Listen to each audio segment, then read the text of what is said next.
Well, let's get a couple more. Looking outside, being awesome. Wait for Put your foot all the way on the ground for me. Something, yeah. Yes. Good. fix the little rolls. The little what? You said a little rollies?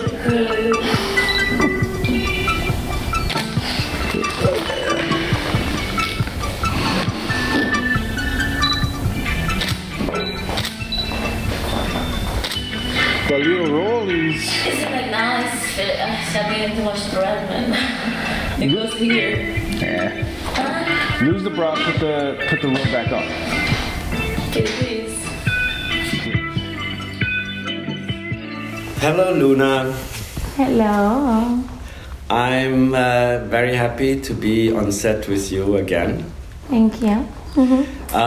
We shot a bunch of times together. Yes, we have. But it's the first time that I have you on my YouTube channel. Because we shot for productions where I couldn't shoot YouTube for various reasons. The one was very small. The first time we worked together, I didn't want to hold up the whole thing. Then we had the last shoot was very big with a lot of people, so I didn't want to have an extra bother.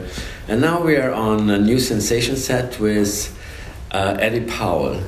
I know him. Did you shoot with him before? Yes, I have. Isn't he great? He's amazing. He's one of my favorites because it's so easy and relaxed and it's fast and you have a good time in set and you feel comfortable and at home, so that's always good. yeah. And he is really, really a very, very good photographer and cameraman. When you see the finished product, it looks so good. It is. It definitely is. I love his pictures. These are really good natural light pictures. Yeah. Amazing. I also took one picture of you in front of the window, and if you allow me, I will show it here on this. Definitely, of course. You look amazing with that sunlight coming in, your golden hair, and Luna, let me ask you a few questions. So, because not everybody knows you already, you're a very big star. You're here in Los Angeles. Where are you from originally? I was born and raised in Cuba. Moved to the United States at the age of 16.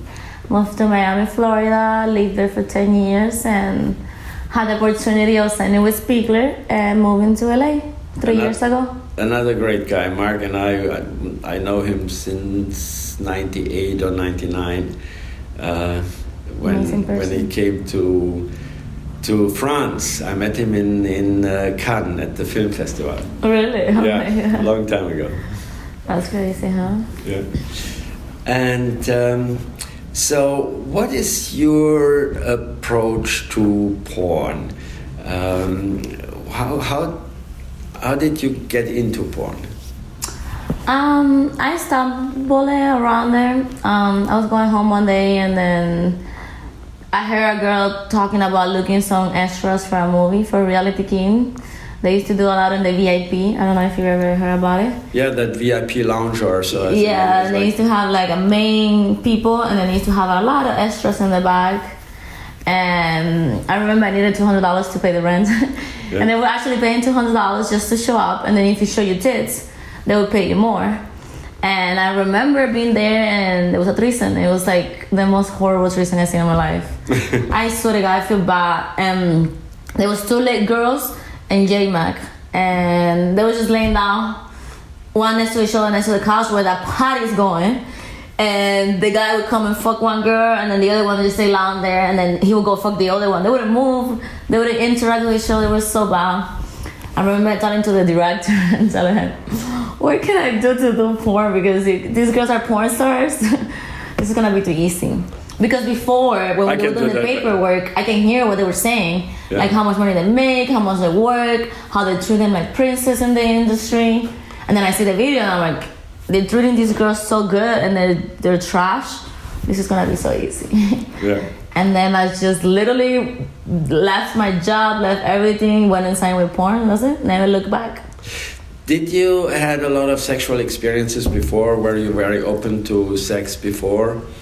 I was always very open. I never did like a lot of crazy stuff. Like it was still like anal, like gangbangs or random people, but I did have a lot of sex. Like I would have a boyfriend and I would fuck like 20, 30 times a day.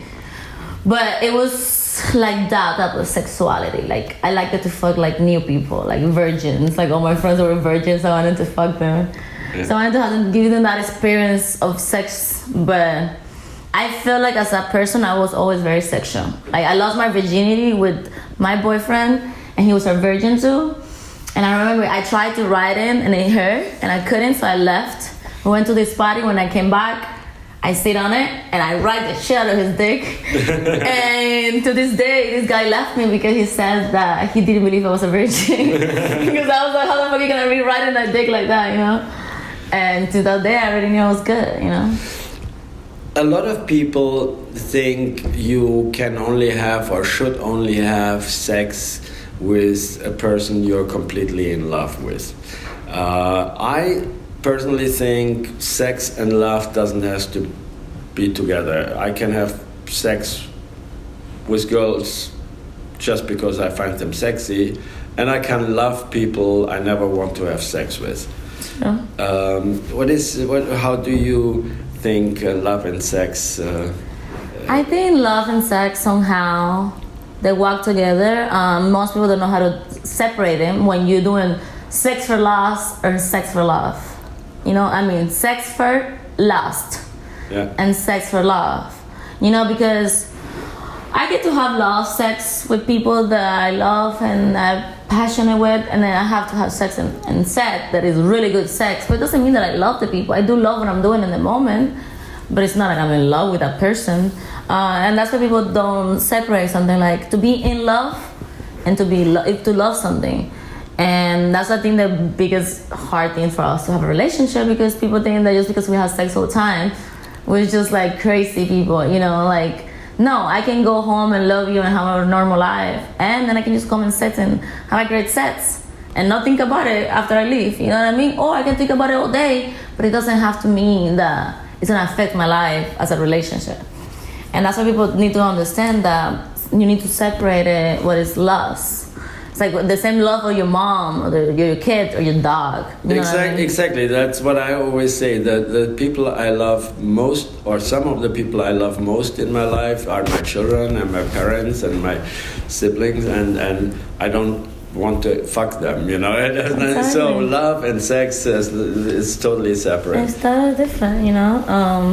I have some really good friends. I have no intention to fuck them, and then there's other people I just want to fuck them, and yeah. It's true, you know, and it's hard to separate it for most people, but it's like, what is the difference to have sex with one person 50 times a day, or having 50 different partners or sex and loving one person? Yeah. What's the difference? How is your, if I may ask, if you don't like, you don't answer to it, in your private life, do you still like to have different sexual partners just to fuck, or since you do porn and you have so much sex on set, that's enough for you? On my personal life, since porn, mostly, I don't have much sex outside. Like for me to have sex outside porn, I really have to like you. You really have to like move me, or I have to be very comfortable with you. Because we get to have sex with so many good people and have really good sex. Why would I waste my time with random people? Because I tried it before, just to fuck random persons when I was lonely or bored, or I wasn't working as much. And it was not fun. It was always like bored, or it was too much for them, or they would come so fast and it would ruin the whole experience. So I realized that I was like, it's not worth it. You know, I prefer to like talk to somebody, and like even though it doesn't have to be my boyfriend, but somebody that I fuck on a regular basis. I feel like that's more fun. They just fucking random people, and mostly because we do porn, then they find out what I do, and then it's just a problem. You know what I mean? Most people that I fuck outside porn, I never told them what I do, and then they find out, And they're like, oh my God. Yeah. You know, I was like, oh. That happens to me before. I met a guy on the cruise. I fucked him for the whole weekend. And then after he found out what I do, he was trying to stalk me everywhere. And it's just so bad. I love porn for many reasons. And one reason why I love porn is that you get to fuck first and then you know the person. And many times, in my case with you, I think, oh, she's really nice, she's really lovely. And but that sex thing is already like, we can have a regular discussion, we can, maybe one day, I don't know, maybe on a party or whatever, we're gonna have sex offset, but it's not like always in the back. When you meet a girl in the coffee shop or whatever, and you try to, oh, she's sexy, you try to get her in the bed, and you try to, when you meet somebody on a porn set, that's already, you've already seen her, tasted her, felt her.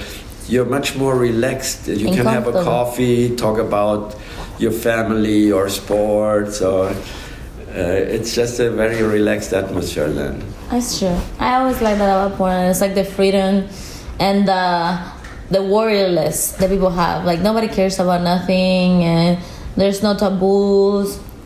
Nobody's judging you, and outside this world, everybody's judging because of what we do, and that's what I love about it. No, you can move. We are behind the scenes. I just wanted to know if you're here so then we stop. But I have a few minutes more. Good. We are here behind the scenes, so the production is number one, and I just pick a little time. So one more question. We talk about the fun we have on set, but you also mentioned that first scene you were watching where you said it was so terrible. It's not always 100% fun. Not every partner you have sex with is like great. Exciting. Not every sometimes it takes long hours, sometimes it's uncomfortable or cold or hot or whatever. How many scenes out of 100 would you say, what is the percentage where you can say I really had good sex? I honestly can say, since that being in the industry, I had never had a bad day. Never had been to set that I'm like, I don't want to fuck him, or I don't like these people. I think the only time that I ever had a bad experience, and it's not even bad, it was a company that hired 6 girls to come to set. And I was the first one to get there. Call time at 8 o'clock in the morning. It takes me 2 hours to get to set, and I did my makeup first, and I didn't do my first shoot till like 9 p.m. Yeah. At night. I know. Being all day in set, no eating, So I think that was the most respectful thing, because first of all, they didn't need to have me all day there. I couldn't do what I did at the beginning of the day and move on, because they couldn't even do my scene that day. So I just did like a 5 minutes thing from some other scene, and then I left. And it was a little disrespectful. But besides that, when it comes to partners and companies and everything else, I've been so good, so grateful. All my partners that I put in, they're pretty boys, they're hot, big days, they know how to fuck. So I honestly never had a bad time. I mean, today you don't have a pretty boy. Today you have an You're old pretty German. handsome. You have an old German guy. I call boy to every man. I don't like boys in general, but you know what I mean, like. No, but a good chemistry and. Yes, I've been very blessed, because I hear bad stories with all the girls, but I feel like also it's the attitude of the people. Yeah. Depends on your attitude, everything is gonna go on set for you. Because if sex is a little iffy and you have bad attitude, you're gonna have a bad time. Okay. Now Eddie Powell is back on set, and he's gonna start shooting the scene. I'm looking forward to have sex with you again. And after the scene, if you have time, we can talk a little more. Definitely. See you. Bye. Now we are back on YouTube after our scene, and what are you recording here? For my OnlyFans. For your OnlyFans. So we are on OnlyFans and YouTube at the same time. Yay. Luna, I had a lot of fun. I mean, I always have fun having sex with you, but I also like that scenario today. I was your personal masseuse. Oh, I loved it. I was getting a really good massage though. And I like to play with your toes and your... That was amazing. I really enjoyed I it. really turns me on. So, what should we talk about? We talked a lot at the beginning. You are a very, very central person. And that's not only when it comes to sex. I can see when we had a break here, she was dancing. I put on some calypso music with Henry Belafonte, and you were dancing, and you're always in a good mood, at least when I see you. Yes, leave the bad mood at home. I don't know, I always have this like character. I always been like very happy. I make myself happy all the time, and even when I get sad, I'm like, there's no reason to be sad, you know what I mean? You only have one life, so try to enjoy it. I always have to bring my positive energy everywhere I go, and I think it's contagious, so people feel it and like it too, so they start getting happier too. Yeah, actually, you are a little bit opposite to most people I know. Most people I know love problems, and if they don't have real problems, they create something. Then, you know, I mean, if you don't have a car, you complain that you don't have a car. If you have a car, then there's something the way it runs, and then if you have a better car, then it's still something. It's like always, a lot of people I know, and I think that's pretty typical for mankind, is they need problems. Mm-hmm. They need, otherwise they're unsatisfied. I feel like they just, they don't know how to feel life.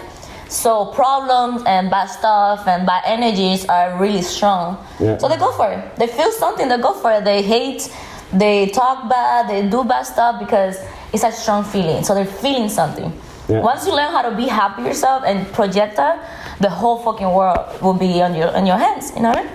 And that's, I think that's the, you said, like, it's the bad thing with mankind. They want to argue, they want to have problems, they want to have wars. Because they want to interact with other people somehow, and they don't know how to do it the right way.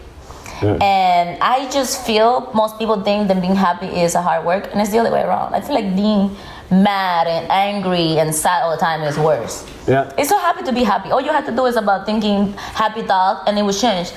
Listen happy music. Talk to happy people. Yeah. Have sex with happy people. Yep. It runs your energy through people.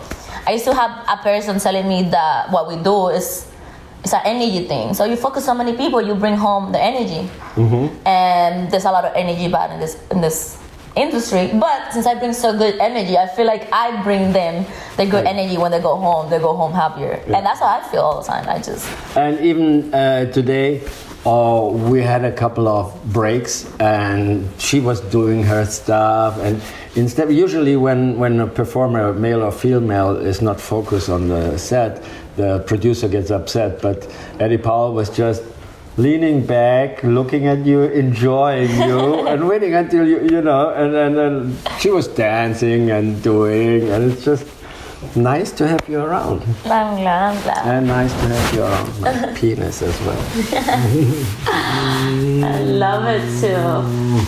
Since forever, I always heard your name, and then we got to shoot with you. Now I get to shoot with you very often. So I hope it stays like this. And we're gonna shoot for my side one day. Yeah.